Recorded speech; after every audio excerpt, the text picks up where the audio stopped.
কর্মচারীଙ୍କ ଖାତାକୁ ଆସିବ 2 ଲକ୍ଷ ଟଙ୍କା। ଅଷ୍ଟମ ବେତନ କମିଶନର ସୁପାରିଶ ଅନୁଯାୟୀ କର୍ମଚାରୀମାନେ ବର୍ଦ୍ଧିତ ଦରମା ଓ ପୁରୁଣା ଦରମାର ବାକି ବକେୟା ପ୍ରଦାନ କରିପାରନ୍ତି। ଯଦି କେନ୍ଦ୍ର ସରକାର 2028 ପ୍ରାରମ୍ଭରେ ଅଷ୍ଟମ ବେତନ କମିଶନ ଲାଗୁ କରନ୍ତି ତେବେ 30ରୁ 40% ଦରମା ବୃଦ୍ଧି ହେବାର ସମ୍ଭାବନା ରହିଛି। ଯଦି ବେତନ କମିଶନ କାର୍ଯ୍ୟକାରୀ ହେବାର 2 ବର୍ଷ ବିଳମ୍ବ ହୁଏ ତେବେ କର୍ମଚାରୀଙ୍କ ବକେୟା 2 ଲକ୍ଷ ଟଙ୍କାରୁ ଅଧିକ ହୋଇପାରେ। ସେହିପରି ସପ୍ତମ ବେତନ କମିଶନ ଡିସେମ୍ବର 31, 2025ରେ 10 ବର୍ଷ ପାଇଁ ଶେଷ ହେବ। ନୂଆ ଅଷ୍ଟମ କେନ୍ଦ୍ରୀୟ ବେତନ କମିଶନର ପ୍ରଗତି ଏବେ କେନ୍ଦ୍ର ବିନ୍ଦୁରେ। 2ଟି ପ୍ରସଙ୍ଗରେ ଆଲୋଚନା ଚାଲିଛି। କେବଳ ଦରମା ବୃଦ୍ଧି କାର୍ଯ୍ୟକାରୀ ହେବ ଓ ନୂଆ ଫିଟମେଣ୍ଟ ଫ୍ୟାକ୍ଟର ଆଧାର କାର୍ଡରେ କର୍ମଚାରୀମାନେ କେତେ ଦରମା ବୃଦ୍ଧି ପାଇବେ ସେପରି ବକେୟା ଟଙ୍କା ପ୍ରଦାନ କିଛି ପରିମାଣରେ ସେହି ଆଶାକୁ ହ୍ରାସ କରାଯିବ।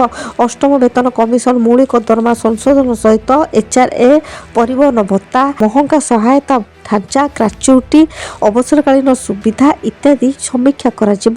କମିଶନ ରିପୋର୍ଟ ଦାଖଲ ଓ ସରକାରଙ୍କ ଅନୁମୋଦନ ପରେ ଏଗୁଡ଼ିକ ତୁରନ୍ତ ଚୂଡ଼ାନ୍ତ କରାଯିବ। ବ୍ୟୁରୋ ରିପୋର୍ଟ, ବିରତ ନ୍ୟୁଜ୍।